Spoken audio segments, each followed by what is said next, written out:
You, John Fitzgerald Kennedy, do solemnly swear. I, John Fitzgerald Kennedy, do solemnly swear. That you will faithfully execute the office of President of the United States. That I will faithfully execute the office of President of the United States. And will, to the best of your ability. And will, to the best of my ability. Preserve, protect, and defend the Constitution of the United States. Preserve, protect, and defend the Constitution of the United States. So help you God. So help me God.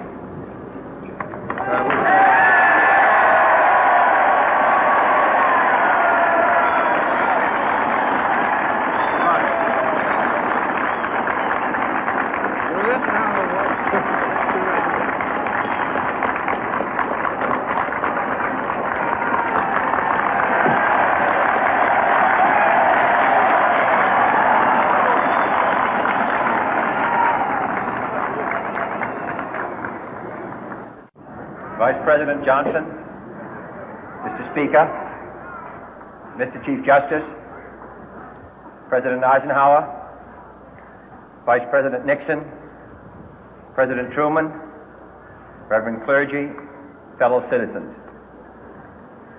We observe today not a victory of party, but a celebration of freedom, symbolizing an end as well as a beginning, signifying renewal as well as change.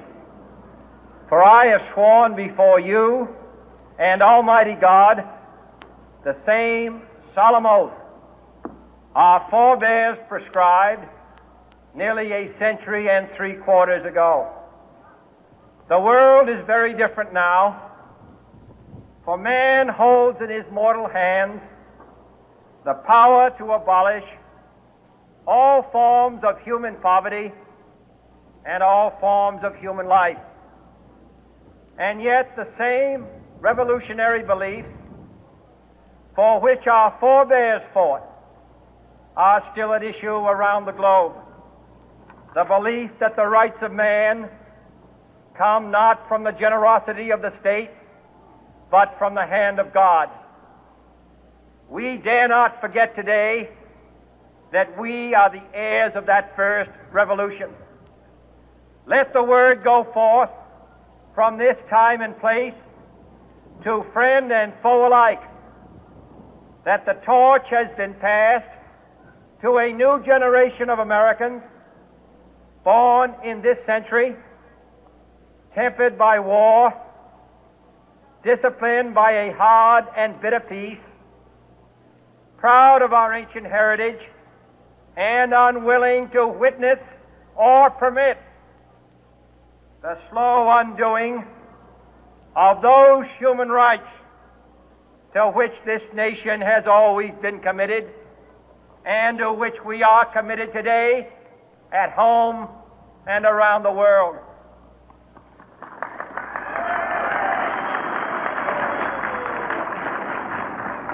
Let every nation know, whether it wishes us well or ill, that we shall pay any price, bear any burden, meet any hardship, support any friend, oppose any foe to assure the survival and the success of liberty.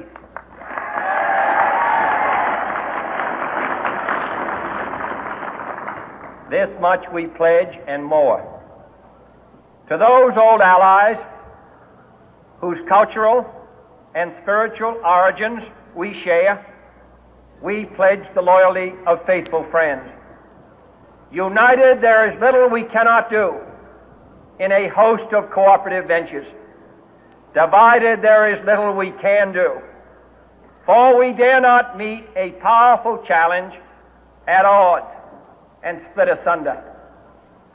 To those new states whom we welcome to the ranks of the free, we pledge our word that one form of colonial control shall not have passed away merely to be replaced by a far more iron tyranny. We shall not always expect to find them supporting our view, but we shall always hope to find them strongly supporting their own freedom, and to remember that in the past, those who foolishly sought power by riding the back of the tiger ended up inside.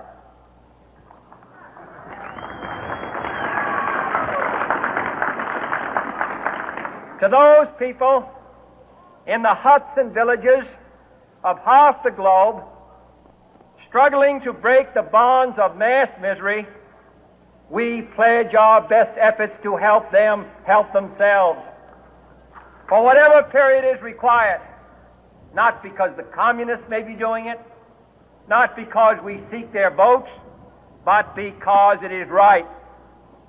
If a free society cannot help the many who are poor, it cannot save the few who are rich.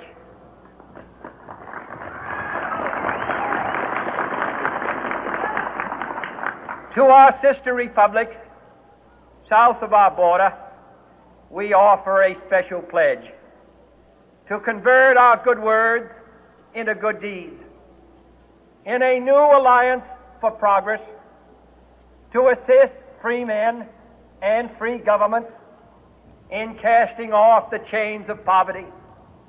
But this peaceful revolution of hope cannot become the prey of hostile powers. Let all our neighbors know that we shall join with them to oppose aggression or subversion anywhere in the Americas.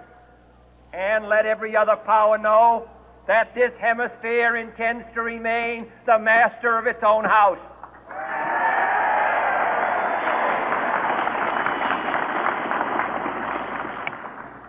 To that World Assembly of Sovereign States, the United Nations, our last best hope, in an age where the instruments of war have far outpaced the instruments of peace, we renew our pledge of support to prevent it from becoming merely a forum for invective, to strengthen its shield of the new and the weak, and to enlarge the area in which its writ may run. Finally, to those nations who would make themselves our adversary, we offer not a pledge, but a request that both sides begin anew the quest for peace. Before the dark powers of destruction, unleashed by science, engulf all humanity in planned or accidental self-destruction, we dare not tempt them with weakness, for only when our arms are sufficient beyond doubt can we be certain beyond doubt that they will never be employed. But neither can two great and powerful groups of nations take comfort from our present course, both sides overburdened by the cost of modern weapons, both rightly alarmed by the steady spread of the deadly atom, yet both racing to alter that uncertain balance of terror that stays the hand of mankind's final war. So let us begin anew, remembering on both sides that civility is not a sign of weakness, and sincerity is always subject to proof. Let us never negotiate out of fear, but let us never fear to negotiate.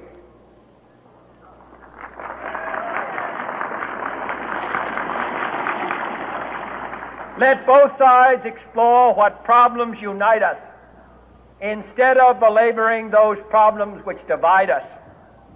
Let both sides, for the first time, formulate serious and precise proposals for the inspection and control of arms, and bring the absolute power to destroy other nations under the absolute control of all nations.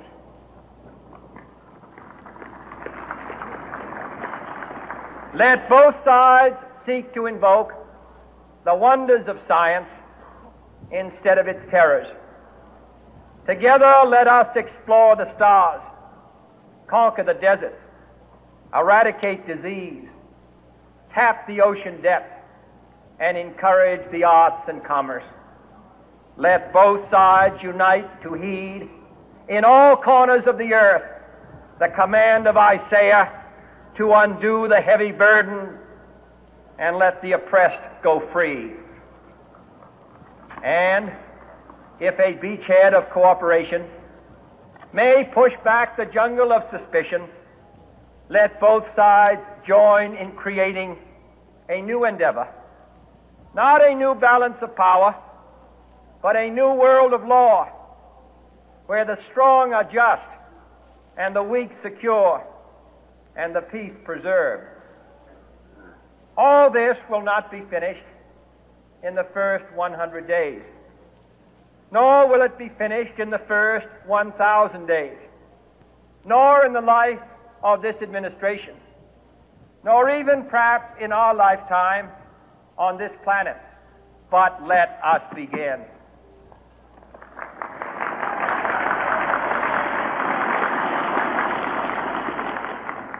In your hands, my fellow citizens, more than mine, will rest the final success or failure of our course.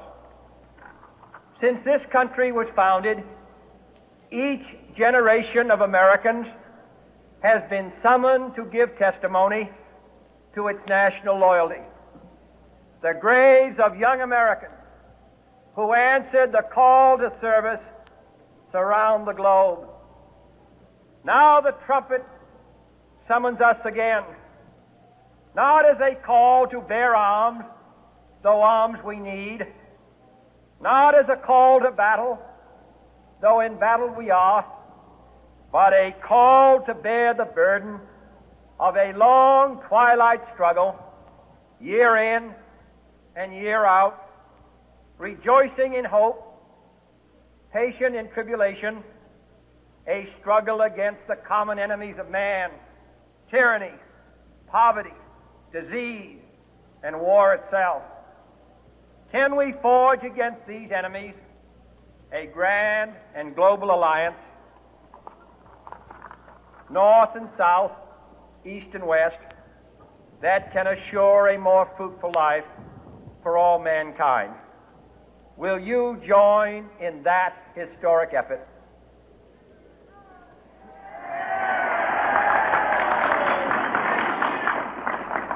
In the long history of the world, only a few generations have been granted the role of defending freedom in its hour of maximum danger. I do not shrink from this responsibility. I welcome it.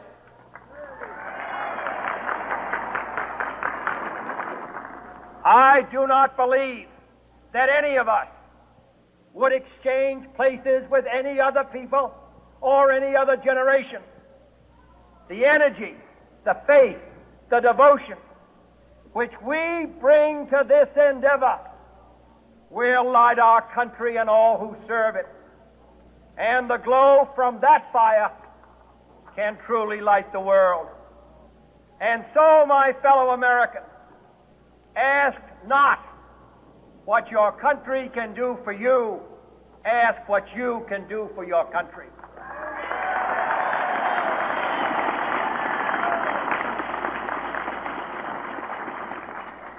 My fellow citizens of the world, ask not what America will do for you, but what together we can do for the freedom of man.